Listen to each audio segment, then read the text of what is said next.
people here who care about our future and are ready to make a difference in it.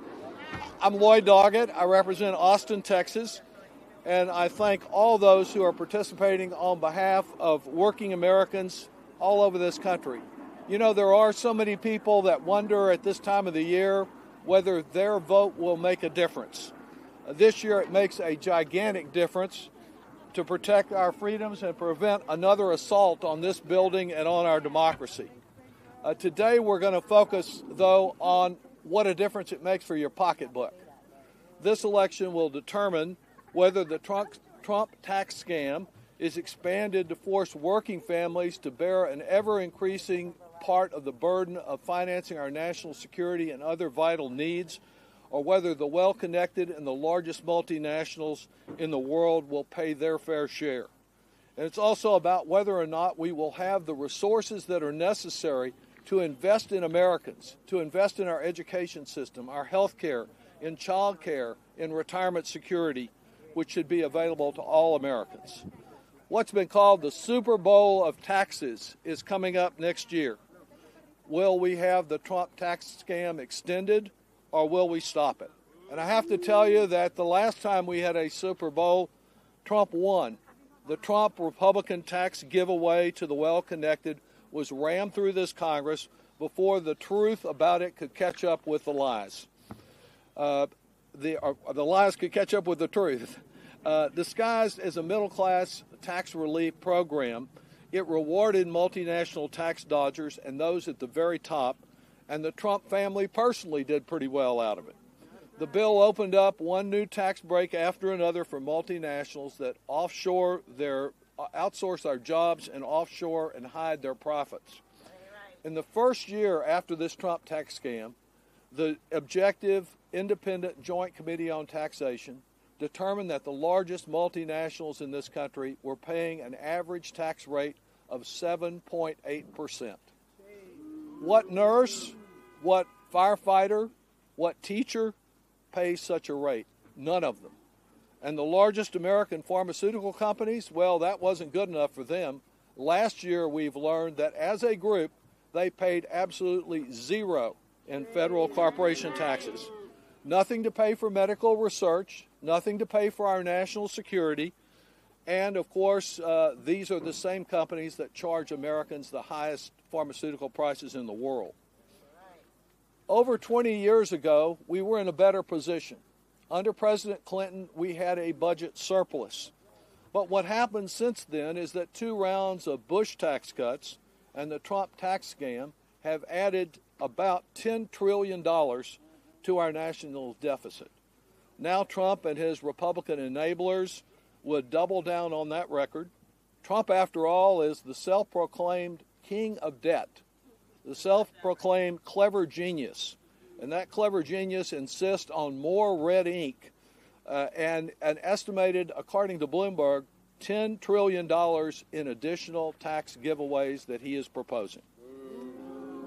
The level of fiscal irresponsibility leaves us bereft of the resources that we need to invest in America and Americans. The good news is it doesn't have to be that way, and that's why we have so many groups gathered here today. We can eliminate the tax incentives that outsource our jobs abroad and offshore profits and hide them from the Treasury. When large corporations and the wealthiest few pay their fair share, like most working Americans, we can place Social Security and Medicare on a sounder financial footing, and we can invest in the American people. We can, again, extend a meaningful, refundable child tax credit, and we can assure affordable health care. I'm glad to see you all because I can tell you, serving on the House Ways and Means Committee, that lobbyists are descending on our committee and the Senate Finance Committee like a swarm of locusts. They are going to be here to defend and promote every single tax loophole and giveaway. But by our engaging the American people and electing a president and a Congress who believe in tax fairness, and then by your holding each of us accountable for assuring that and overcoming the immense resistance, we can prevail. With that, I am so pleased to welcome a longtime champion of tax fairness, and that's Senator Michael Bennet of Colorado. Senator, we're glad to have you here. Thank you. Good to see you. Let's give the congressman a round of applause for his incredible leadership here. And thank you all for coming out today. As he said, you are the only antidote there is to the special interests that come to this Capitol. You're the only antidote there is to the money that's in our politics. It's the voices that are being heard today. This is the beginning of a long battle that we're going to have for tax fairness in this country, and we're really happy that you're here because it gives us the opportunity to make sure that working people are represented, that America's middle class are represented, and the families that I used to work for when I was the superintendent of the Denver Public Schools are actually represented in this debate. And we need you here for this debate. You know, I sometimes look at where we are as a country, and as a result of the 40 years of trickle-down economics that we've all had to confront ever since Ronald Reagan was president, and I can't believe where we find ourselves. We're in a position today where the top 1% of Americans have a third of the wealth in the United States of America. 1/3 goes to the top 1%. And meanwhile, the bottom 50% of Americans have 3% of the wealth. That's less than 10 times the amount. And it is hard when, you know, we are strongest as a country, when we've stood both for freedom and for opportunity, but it's becoming harder and harder and harder for people to climb up that economic ladder and for us to strengthen the middle class, which I don't know about you, but I think is the greatest innovation that our democracy has ever created, a strong American middle class. And that's what we are fighting for. Now, what is their plan? It's hard to believe. So just bear with me for a second on that, because I've only figured out recently how to describe it in a way that makes sense. Exactly, because it's such a senseless plan. It doesn't make any sense. Here's what they want to do. And by the way, the evidence of this is that they do it over and over and over again. It's nothing new since Ronald Reagan was president or since George Bush put his tax cuts in place and Donald Trump put his tax cuts in place. It is as if a mayor of any town in Colorado, Republican or Democrat, let's imagine a Republican town in Colorado, and the mayor went to his people and said, we have a plan to borrow more money than we have ever borrowed before in the history of our town. In Colorado, we'd say, we're worried about that. We like to pay for things. We want to know what you're borrowing all that money for. What are you borrowing it for? Are you borrowing it for our schools? No. Are you borrowing it for our health care system? Are you borrowing it for the mental health care that our children and our No, you're not doing it. Are you borrowing it to help us fix our water problem? Are you borrowing it to help us build roads and bridges? You're not. Shore up Social Security. What are you borrowing it to shore up Social Security so make sure people can retire with dignity? Are you borrowing it to increase the child tax credit so we can actually... You're not doing any of that stuff. What are you doing? Well, here's what we're doing. We are borrowing it, and we are going to give that money to the 2 richest blocks in our city, to the richest neighborhood in our city. And imagine that somehow it's going to trickle down to everybody else who lives in our town. That is senseless. But that is exactly what they're trying to do.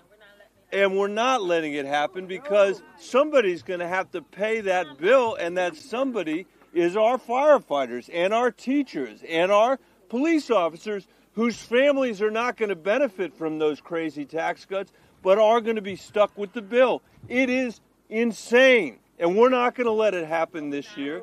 And instead, we're going to fight for a child tax credit that's good for the middle class and cuts childhood poverty in America in half. We're going to fight for an earned income tax credit that goes in the pockets of working people, and a tax code that actually, instead of representing, the generational wealth in the United States that's been accumulated since Reagan is president, the interests of working people. So I want to thank you all for being here.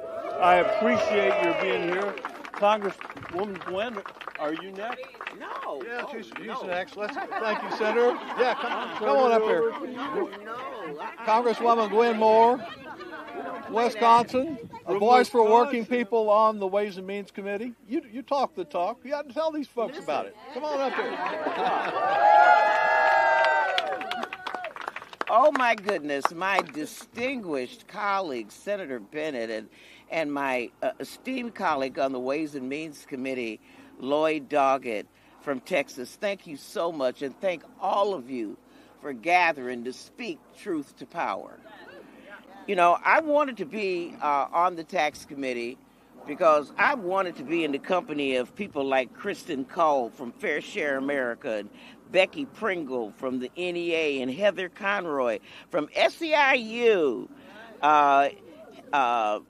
Carolyn Martinez-Klaas, Asian Poof, the National Domestic Workers Alliance and Caring Across Generations, Diane and Michael Kilm, small business owners from Colorado, Stasha Rhodes, United for Democracy, David Koss, Americans for Tax Fairness, Lena Avalos, Arizona Center for Empowerment. I want to call those names because this is all of us coming together about the same issue. Let me say, I ran for Congress for one reason, and that was to be on the Ways and Means Committee. I came in almost 20 years ago, and they said, what committee do you want to be on? And I said, the Ways and Means Committee, because that was the committee that talked about taxes. It's the only place to talk about tax fairness. You know, I was not at the scene of the crime. I was not in the room when it happened. But if I'm wrong, Lloyd, tell me, if these people didn't pass a tax bill that gave $2 trillion immediately to corporations and rich people, created a big, wide tax loophole for real estate investors, not for homeless people or creating more housing or community, no, for real estate developers, and made temporary, itsy-bitsy pieces of taxes for regular people. That $2 trillion, 80% of it went to the richest people. And let me tell you, they said it was going to trickle down. And who did it trickle down to, y'all? The GDP didn't change. The GDP was 2.4, and it stayed 2.4. What they did it got tax cuts. People got an average, if you look at it, about $28 a piece versus the $1 trillion that was spent on tax, on shareholder buybacks. That money did not show up in increased wages. It didn't show up in increased housing. But let me tell you what we're going to do. Let me tell you what works. What works, did we or did we not give a corporate tax cut on top of that? 35% down to 21%. Companies were begging us to take it down to 28%. And the former president, Donald Trump, with no economic advisors or economic reasoning, took it to 21%, depriving us of the ability to fund basic services in government. To do things like replenish the child tax credit. And as my colleagues just told you, child poverty was like 8-9%. We were able to cut that by 40% with just the child tax credit. One of the things we were able to do is that we were able to enhance the earned income tax credit. Let me just tell you, the earned income tax, right, but let me tell you, arbitrary rules basically to keep working people from making money. We weren't given the earned income. We don't give the earned income tax credit to people with no kids. Why not? They're working. We don't want to give the earned income tax credit to somebody that's 23 years old or over 65 and they're working. So what happens when you're a 23-year-old without a baby and you're working 30 hours a week, making $10 an hour, right, your earned income tax, we're about to tax you into poverty, about to work you into poverty. And your refundable earned income tax credit, baby, gonna be $70. 70.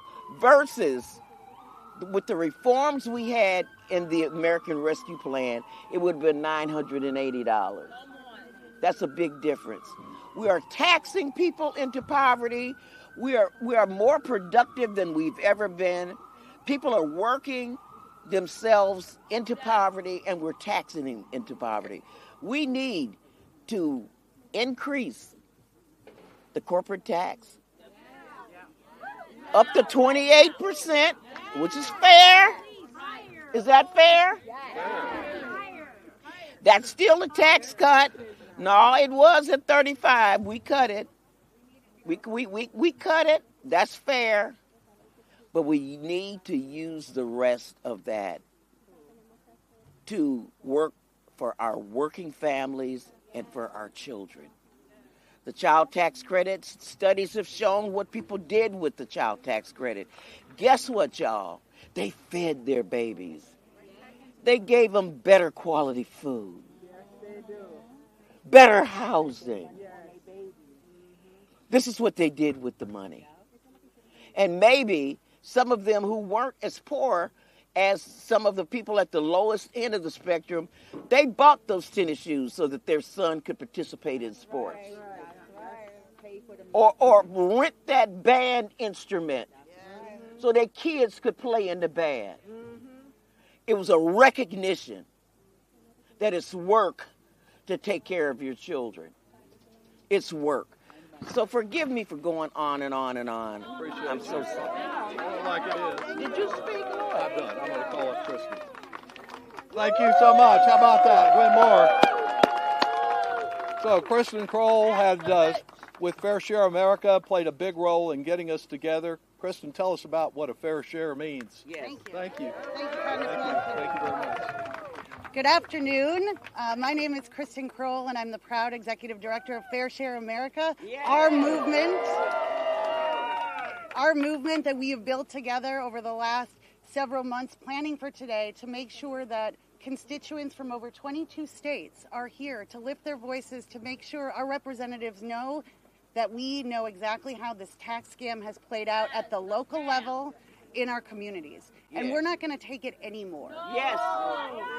So we are getting organized. We are building a multiracial, multi-sector organization that has real people power on the ground. So they can't cut deals behind closed doors without us holding them accountable.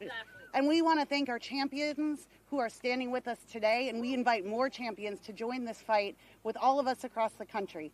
Thank you for being here today, and we welcome our colleagues to the stage.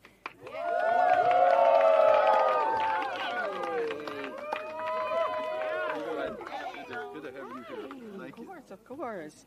Good afternoon. I am Becky Pringle. I taught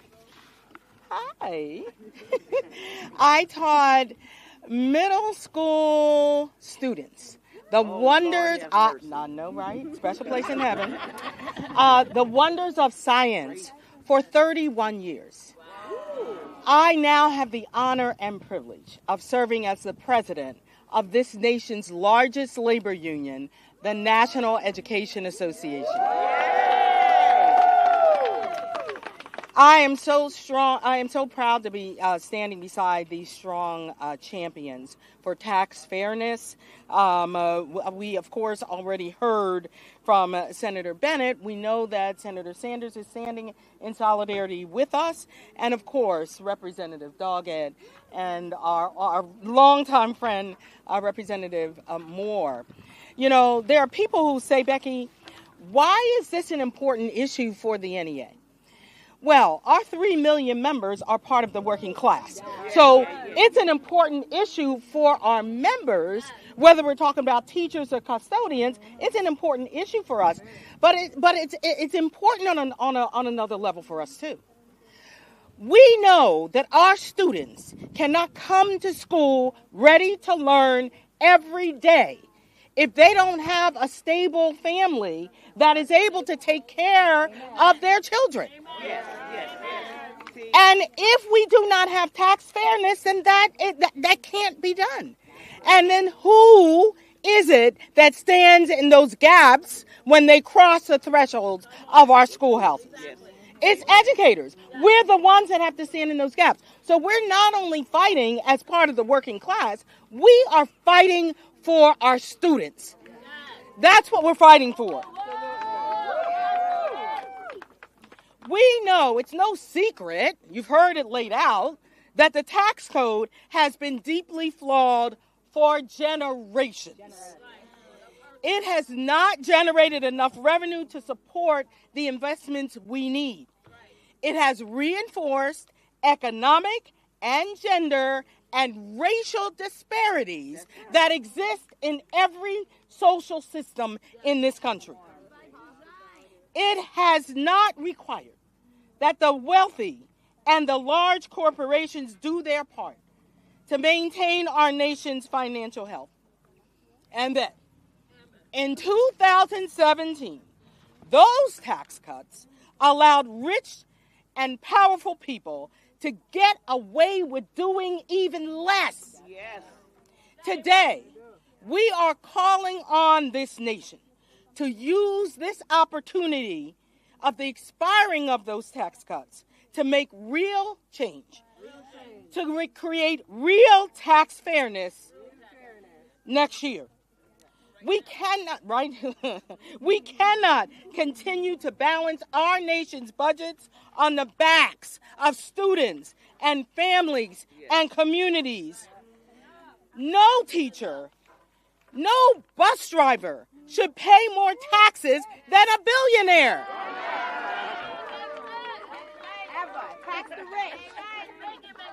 And I want to tell you, that's right. And I want to tell you something. Even they know it's not right. They know it's not right. We have to make it right. What's right is making sure that billionaires and giant corporations pay their fair share.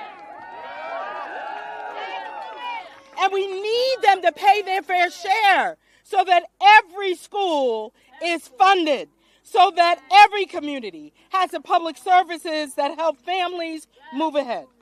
And guess what? We know how to do it. We actually know how to do it. We've already won historic pay raises for public school teachers in Arizona. Arizona, are you here? And in West Virginia. And the millionaires tax in Massachusetts. Thank you, Kristen, for your work on that, partnership on that. And even more revenue for public education and transportation than we ever imagined. Teachers and nurses and small business owners pay their fair share of taxes. They are doing it right. It's time for Congress to value this country's values around fairness and equity and justice. So I want you to know that these folks gathered here today are fully committed. Fully committed. We have people all over this country who have come together and they are embracing the words of Cesar Chavez. There's no turning back. Because ours is a revolution of the mind and of the heart. We will win. There's no turning back. There's no turning back. We are standing together right now to demand fair taxes. When? Let's get it done.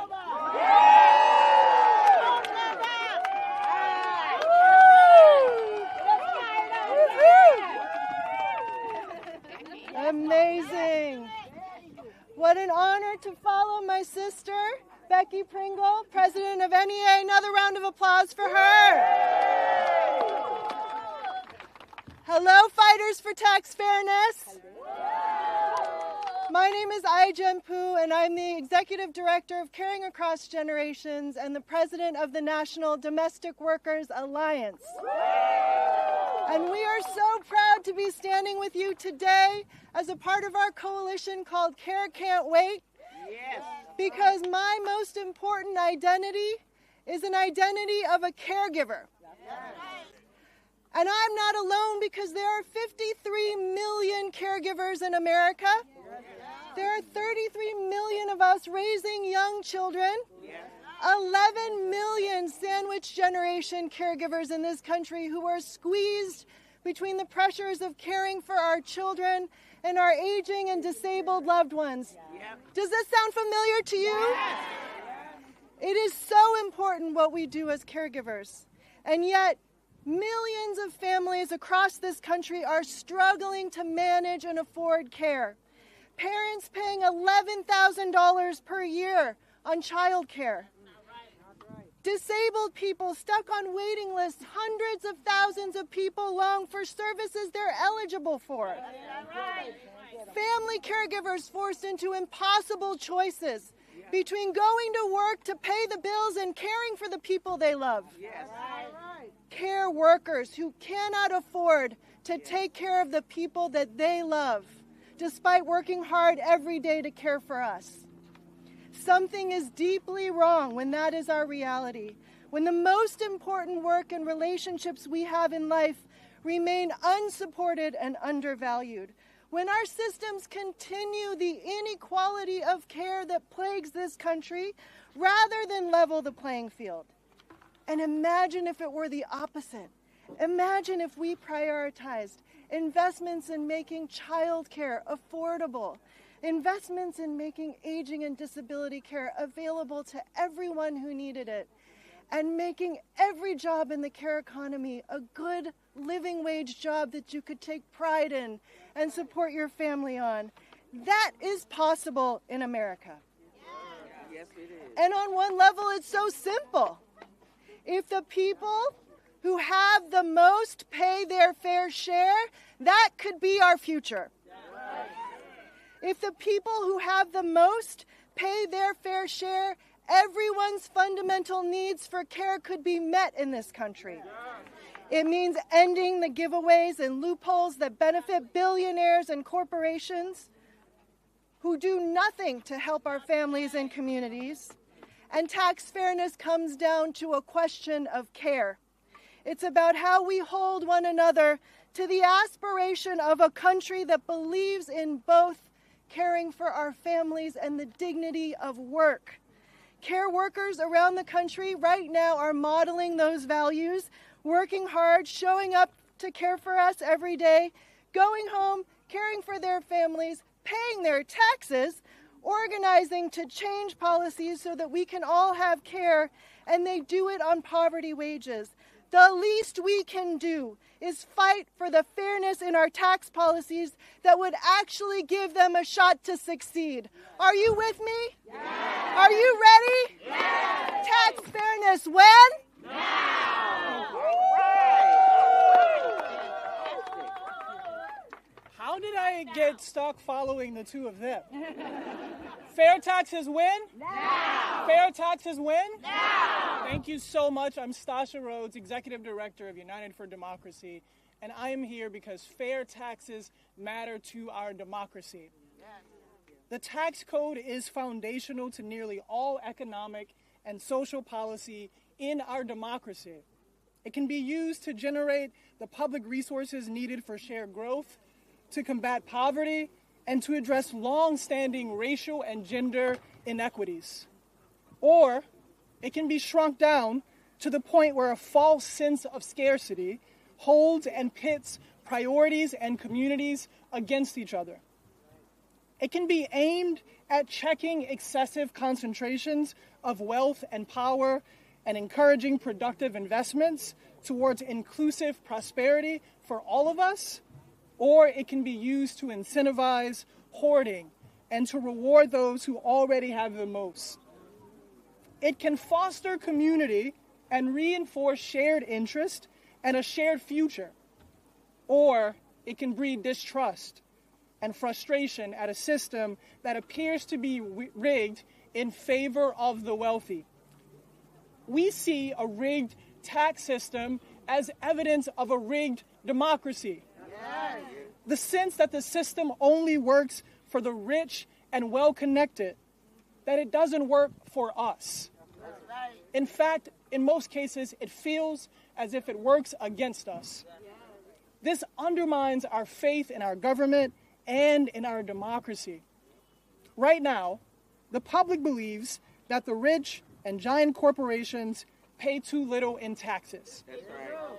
And that the well-connected are benefiting from special giveaways that benefit only the folks at the very top.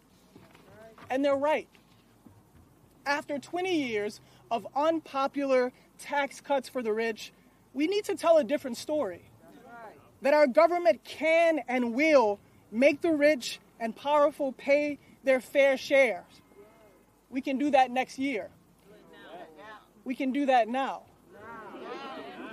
Rebalancing the tax code in favor of regular people like you and me would be a decisive proof point that our democracy works and that we can join together to make our government benefit for all of us. Fair taxes when? Now. Thank you.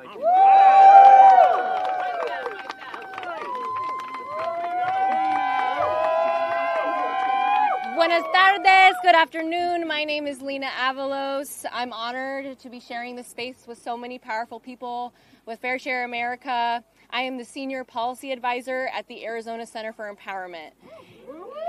ACE represents thousands of members across the state and leads the People First Economy campaign for Arizona. Since 2010, we have been organizing with Arizona's working families, immigrant communities, and people of color to advance social, racial, and economic justice for all. As a result, Arizona's communities who have long been disenfranchised and disengaged from our political systems have achieved people-led state policy victories such as $225 million for affordable housing, $40 million, that's right, $40 million to fully fund higher education for low-income students, paid family leave for state employees, and more. I am here before you today, standing arm in arm with ACE's community organizing leaders who organize to make these victories happen, representing Arizonans from the heart of Central Phoenix to the south of Tucson to the border town of Douglas. Behind me stands Arnold, an Army veteran, born and raised in Tucson, who upon aging out of the labor force found his family living paycheck to paycheck, despite working all of his life. To my right is also Luis, who grew up in a family of educators, and with no access to paid leave, a single critical life-saving surgery put Luis's father out of work for almost a year and forced his family to seek second jobs just to afford rent and make ends meet.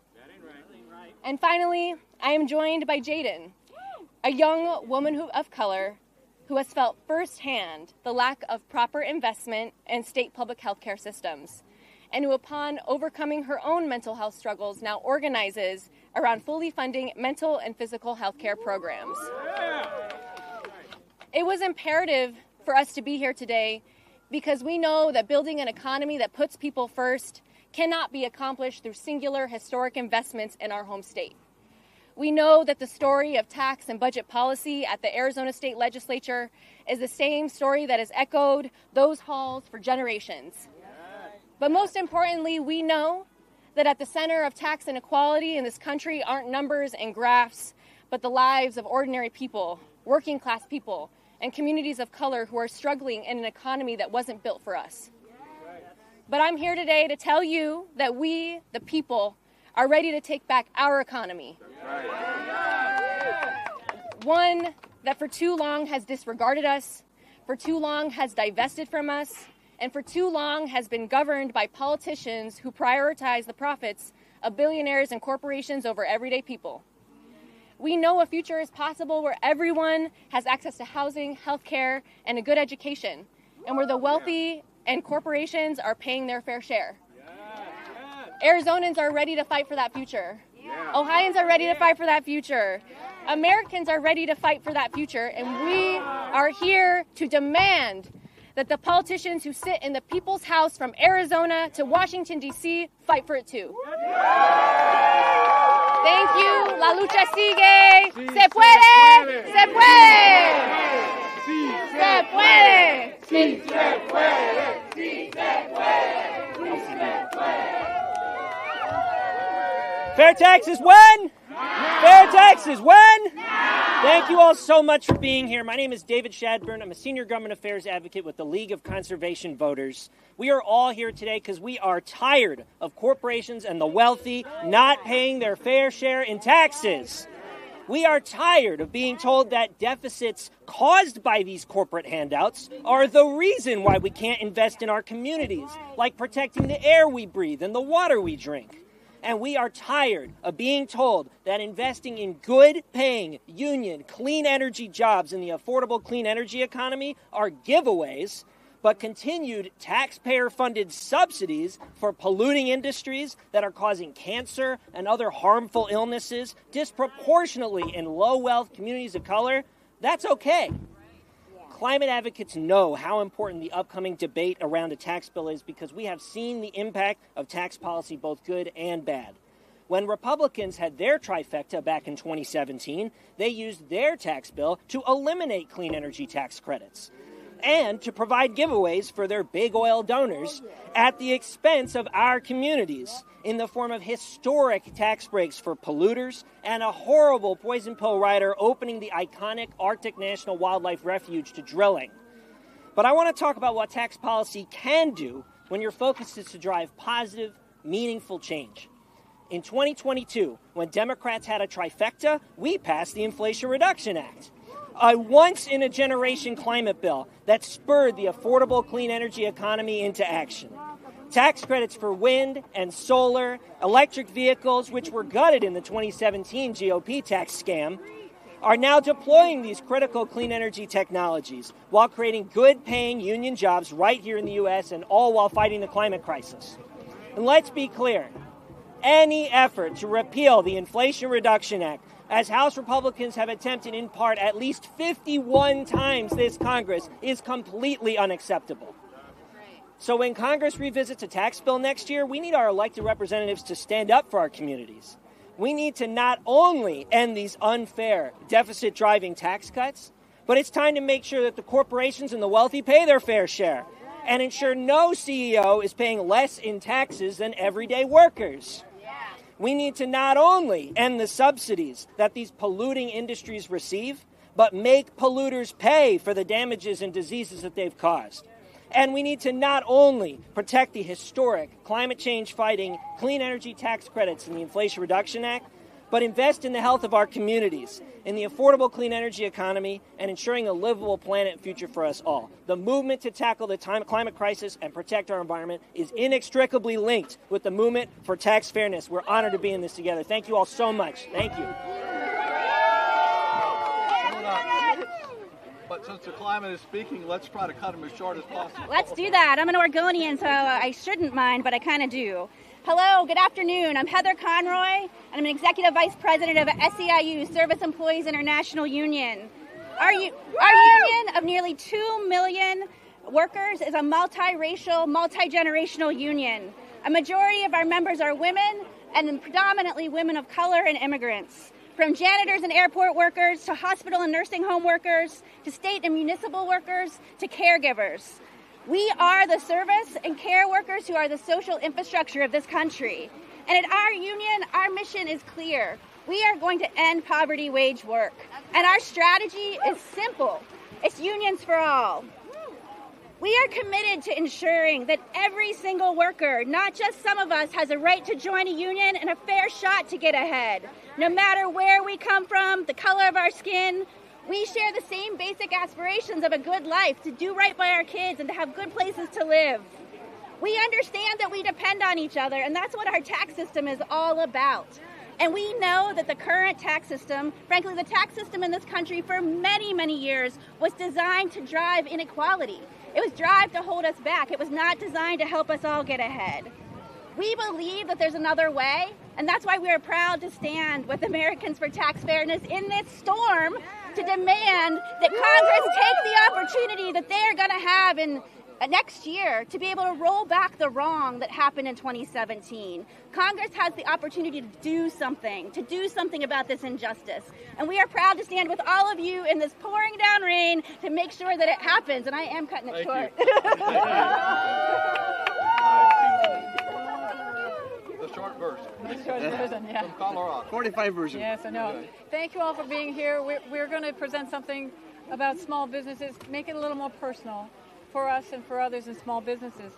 I'm Diane. And I'm Michael. We've owned a small video production company in western Colorado for 20 years. Like many small business owners, we've poured our hearts and souls and savings into this business. Our company has given us the opportunity to hire local people, serve local clients, and help fuel our local economy.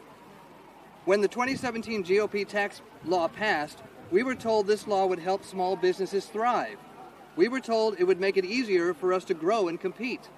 But I got to tell you, that hasn't been the case. We're here today because the promises politicians made to small business owners like us turned out to be flat out untrue. Instead of seeing opportunities, we've watched as big corporations and the ultra-wealthy got huge tax breaks and took advantage of loopholes while small business owners like us saw little to no benefit. We're still facing the same struggles with high costs and tight margins and challenges that are only made worse by an unfair tax system. So we've traveled from Colorado to be here today. Not only has our representative, Lauren Boebert, all but abandoned her role, in fact, literally abandoning it by moving away from our district because she thought she would lose. She's left us with terrible policies that do nothing to help business owners like us. It's time for Congress to stop giving handouts to the wealthiest Americans and corporations who don't need them. Small businesses like ours are the backbone of Colorado's economy, and we deserve a tax system that actually works for us. Instead of extending a law that hasn't delivered for Main Street businesses, we need a fair tax code where corporations and the ultra-wealthy pay for their fair share. That's the kind of change that will make a real difference for businesses all over the country, especially in Colorado, and communities like ours. Thank you. Thank you. You have any more, Kristen? How about we take questions indoors, unless you want to, you stayed to ask them? Yeah. Yo, I'm sorry, excuse me. So, will we let a little rain set us back? No! So I'm David Cass, I'm the Executive Director of Americans for Tax Fairness. I just have a little question for you. Do you think that the rich and big corporations deserve more tax cuts? No. You know, my hearing's not as good as it used to be. I'm sorry to hear it. Do you think that the rich and big corporations deserve more tax cuts? No. All right, that's what I'm talking about now. So no, we are united by three things here today. First off, no tax cuts for people making over $400,000 a year. They don't need more tax cuts. Second off, we've got to raise taxes on the rich and big corporations so we can make sure that we have enough money to invest in our communities. And then we need to make sure they pay their fair share. So if we want to advance equity, if we want to build an economy that works for everybody, the wealthy and well-connected have to pay their fair share. So if we pass the Biden-Harris billionaire minimum income tax, if we raise taxes on the big corporations, we can invest in the care economy. We can expand the child tax credit. We can make sure that we expand health care. Those are the things we can do. Now, if there are any secret billionaires here today, undercover maybe, first off, lunch is on you. But second, look, this is not punishment. This is just patriotism. We are asking you to pay your fair share, just like millions of Americans do. The American people are on our side. Tax fairness now. Thank you very much. Thank you all very much for coming. You've got a question? No. How to get out of the rain? Back in 2017, there were about 4,000 tax lobbyists up there. Normally, there's only 2,000. You're already seeing some there, but what do you think the split is between people who want to extend the 2017 bill and the people who want to roll back? Well, so many of the people who call for tax fairness, like those that are here today, are out at home working, just trying to make ends meet. And those who can afford a limousine lobbyist are here and outnumber the members of Congress. I mean, just the pharmaceutical industry has more lobbyists than members of the House and Senate. So it's an unfair fight that produces an unfair tax system, and that's why we need to engage at the local level. And every one of the people that is here, I hope, are going back to their district and asking, if my representative is not for tax fairness, how can I get a new one in November? And that's what we need. That's right. Aren't they doing more than going back to the district? Aren't they in this kind of a lobbying trip? They're going to visit around here today, and we'll get a good chance to find out again if their member is in favor of tax fairness and not extending the Trump tax cuts. I just wondered if the groups have any idea how many members there's lobbying altogether. Some of them may want to comment. Do you want to comment for Fair Share? Yeah. We'll get some information.